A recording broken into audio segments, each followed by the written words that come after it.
Today we've got a great malicious compliance story against a quartermaster in the Navy. We'll get to that in a bit, but first, don't let your kid have consequences? Okay. So I'm a 23-year-old female nanny. For the family I work for, there's 7 kids. Yes, 7. All ranging from 14 years old to 10 months old. I've been working for them for 8 months, and never really had an issue. They're a good family for the most part. A key part here is the kids are all homeschooled, so they don't get out a lot. Unfortunately, that leads to mom and dad spoiling them quite a lot. And since I've started, had a bit of a discipline issue. They throw tantrums, throw things, and scream a lot. Finally, mom recently put on discipline because their tantrums led to me getting an injury. I was pushed down the stairs. So she implemented a timeout routine, and it was going well for almost everyone. Here's where the story truly begins. The second to youngest is 2.5, almost 3.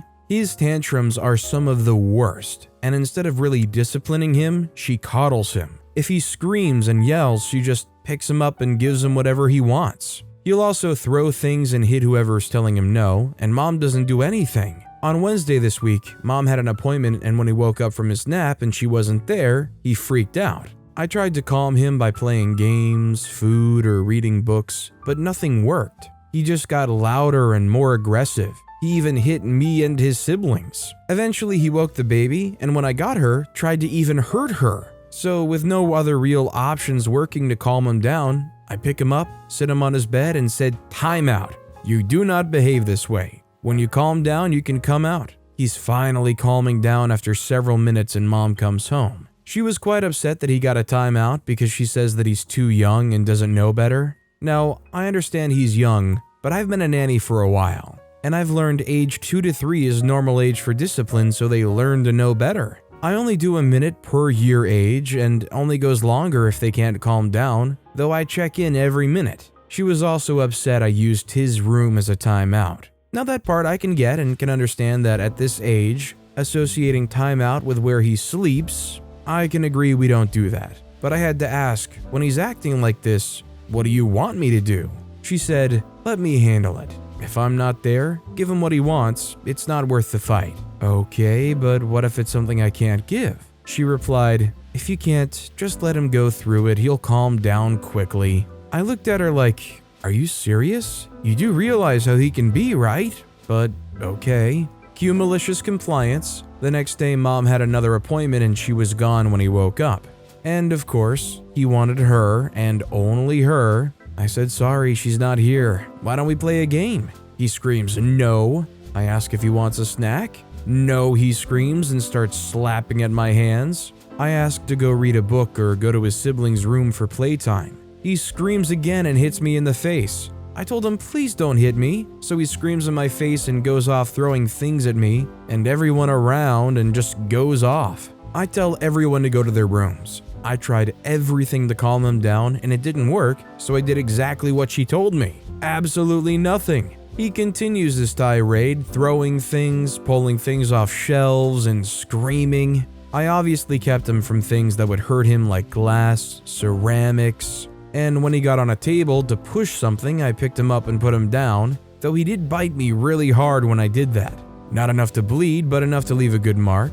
I let this go on for about 15-ish minutes until mom came home. And when she did, he was still freaking out. She just goes, "What is going on?" I explained the situation and told her I'm just doing what she said and letting him cry it out till he calms down. She said, "That's not what I meant." I asked, "What did you want?" She didn't really have an answer. I told her I couldn't use discipline and I couldn't calm him. You said to let him go, he'd calm down, and he hasn't yet. I made sure anything dangerous was taken away, but I didn't know what else I could do. Now, respectively, I could have picked up what he threw around, but I wanted her to see what he was capable of, and I wasn't going to risk getting hurt again from taking things away. She looked upset but didn't say anything and just looked at him still throwing his tantrum. The baby wakes up and she goes to get her. When she comes back to try and calm him, he screams to pick him up, and he hits her and keeps going till she puts the crying baby on the ground and picks him up. I was kinda shocked she fed into it. I told her he's old enough to know what he's doing. He knows that he'll get what he wants when he does these things, and it's only going to get worse. And if it's going to continue, I'm going to continue to do nothing because I won't risk getting hurt or the other kids in the process. I showed her my bite mark and she went pale for a bit and said, "He did that?" I said, "Yes, he did." She took a breath and said, "Why don't you go home for the day and I'll talk to Dad about this." When I came to work this morning, there was a timeout chair for him, and I'm allowed to use it at my discretion. I'm not gonna lie, they either should have given OP a raise or they should have given OP a bonus for having put up with this, gotten bit by their child, and still continued to show up to work the next day. Also, hi, I'm Steven, and if you enjoy awesome stories of malicious compliance, why not hit those like and subscribe buttons down below? That said, our next story is Chef places the wrong order but doesn't listen. Alrighty then. I used to manage a high-volume single-location restaurant in the Bay Area. I was the assistant manager there, front of house. We had a chef at the time who was extremely hard-headed, even by chef standards. He made mistakes all the time but always had an excuse and never wanted criticism. I was in charge of ordering for the front of house and bar, and he was in charge of ordering for the kitchen. We ordered a lot of things from the same supplier so we could see each other's items in the order before it got finalized. One day, I'm going through the order to see if I missed any of what I needed. I noticed there's 20 cases of red onions. We don't carry red onions, but frequently order small quantity of things for private events with specific menu items. I assume he meant 20 red onions by the each. So I called him up to clarify before changing it. I said, "Hey, good evening. I think you added too much onions to the order. It should be..." They say, "Why are you telling me what I need? You don't know what I need. I know what I need. Leave it alone and don't call me on my day off." Click. Cue malicious compliance. He's off Sunday and Monday. This is Sunday. I leave it alone and the order auto-submits for next day delivery. Since deliveries come in Monday morning, the person who signs for it usually is a prep cook, not anyone in a decision-making role. So I know that the 20 cases will very likely be accepted, since the kitchen staff knows not to bother the chef on his days off. I roll in around 1 p.m. to close, and there's 20 cases of onions just packed anywhere there's room. Each case, for context, is about 2 foot by 1 foot by 1 foot. It's ridiculous. I say nothing and continue running the shift. My GM was pissed when he finds out we have 20 cases of an ingredient we don't carry, when in fact my intuition was correct and we needed about 20 onions for a private event later that week. Chef never said a word to me about it, but he's not a chef there anymore, which is for the best. OP was literally being a homie and trying to help them out here, and this chef just had to go and dump all over it. I really hope this caused some kind of inward reflection. They think about what went wrong here. They think about how they could have handled it better. How their butt could have been saved. Probably not, though. This next story is, fix my issue, but don't talk to me about it. Okay. For context, I work in IT. I don't deal with generic computer problems.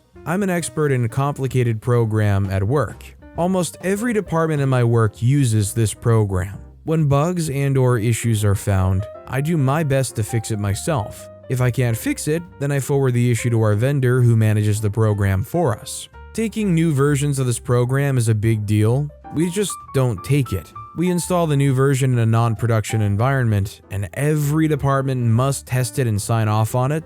This process can take 1 to 2 months to complete. Now enter our Karen of this story. Note that dealing with her has always been an issue. She always gives me crap for bugging her when I have questions. I thought it was personal, but I asked other people in IT about her, and they confirmed that she's always a pain in the butt to deal with. We were 1 day away from taking an upgrade. This upgrade was important as it had new features that were needed for new clients, plus several extremely needed bug fixes. This is after we went through testing and got sign-off from every department to take the version. Of course, Karen opens up a help desk ticket on the new version. It's a big enough issue to cancel the upgrade, submitted literally in the final hour. Needless to say, even the higher-ups were pissed, and I got huge pressure to submit this to our vendor ASAP. The help desk ticket stated the issue, and at the bottom of the ticket was this sentence: "You may not contact me about this issue. There will be no IMing me, calling me, emailing me, or standing next to my desk."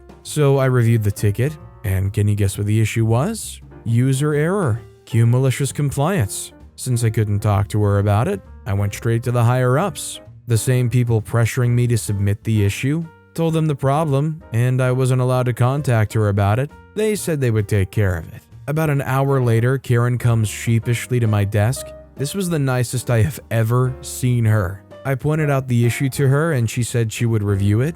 5 minutes later, I got an IM from her saying to close the ticket. The upgrade then proceeded as planned. This happened several years ago. I wish I could say she got fired for this little stunt, but that didn't happen. However, I got the next best thing. She was no longer in charge of testing. In fact, I haven't gotten a single help desk ticket from her since. I think she almost deserved to get fired. Honestly, it sounded like she didn't really care all too much. But hey, at least she was actually embarrassed when she got called out. This next story is Pizza Oven. Old compliance I just got reminded of by a different sub. Basically, I worked as a delivery driver, an odd jobs doer for a well-known pizza chain in my teens. I was always on a close, and as part of the close, we needed to lock doors, turn off lights, the oven, and the open sign out the front. One shift, as we were closing, we forgot to turn off the open sign, and a Karen barged in and demanded we had to serve her as the open sign was on.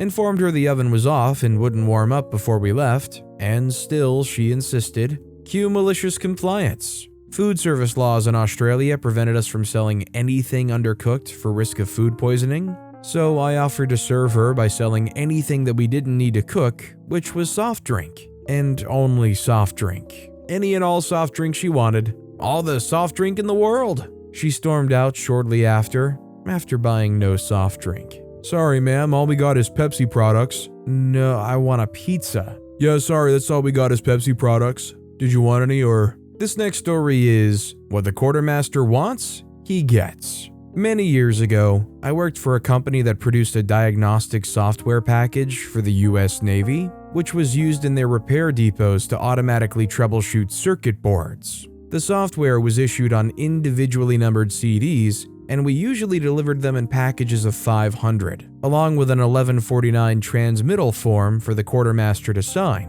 One time, we had a quartermaster that got all uppity because there were 500 items in the package, but only a single 1149 for the lot. So the next time we delivered to that particular facility, we wrote out an individual 1149 for each CD in the box and presented him with an impressive stack of paperwork when we showed up. It took him a couple of hours to verify the serial number on each CD, sign each and every one of the forms, tear off his copy, and put it in the pile. He never asked for individual forms again. I literally failed to see why they were so uppity about something that honestly makes their job way easier. Why have essentially 500 receipts when you can just have one, look it over, say yeah, it looks good, scribble down your signature and you're done. This next story is, don't use your garbage can?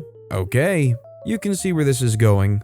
A long time ago, back in high school, I was a bit of a smart aleck. One morning, I was walking to school drinking from a juice box. As I finished, I realized I was walking through a nice residential neighborhood, and there were no public trash bins around. However, it must have been this neighborhood's pickup day, as everyone had wheeled their bins out to the sidewalk in front of their house. I'll just put my juice box in the nearest bin, I thought, but it was not to be. As soon as I opened the nearest lid, I heard a pounding on the main window of the immaculately maintained house in front of me. I look up, and a very pissed middle-aged man was shouting through the window at me, gesticulating wildly. His flailing and beet red face read spectacularly clear through the window. It was his garbage bin, not mine, and I had no right to use it. I looked at him, trying not to chuckle. You don't want me to use your beautiful bin for my own refuse? Pardon me, I pantomimed,